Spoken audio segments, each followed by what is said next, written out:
Delhi bomb పేలుడు case దర్యాప్తులో అధికారులకు కళ్ళు బైర్లు కమ్మే నిజాలు తెలిసాయి.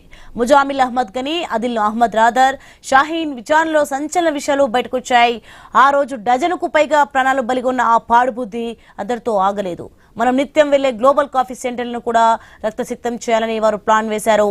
గాజాలో ఇజ్రాయెల్ జరుపుతున్న సైనిక చర్యలకు నిరసనగా మెట్రో నగరాల్లో ఉన్న కాఫీ షాపులపై దాడులు చేసి అంతర్జాతీయ స్థాయిలో ఒక సందేశం పంపాలని వీరు కుట్ర పన్నారు.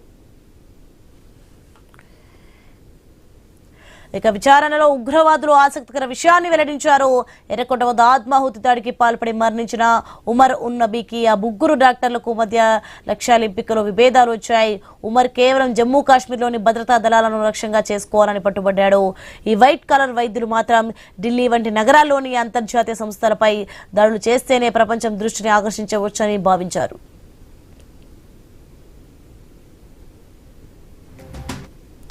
ఇక ఈ ఉగ్ర మాడ్యూల్ నిన్న మొన్న పుట్టింది కాదు. గత 4 ఏళ్లుగా వీరు అత్యంత రహస్యంగా తమ నెట్వర్క్ ను విస్తరించుకుంటూ వస్తున్నారు. డాక్టర్లుగా సమాజంలో చలామణి అవుతూనే తెర వెనుక విషపూరిత ఆలోచనలతో యువతను తప్పుదో పట్టించుకునేందుకు యత్నించారు. వైద్య వృత్తి ముసుగులో వీరు బాంబు తయారీకి అవసరమైన రసాయనాలపై అవగాహన పెంచుకున్నట్లు అనుమానిస్తున్నారు.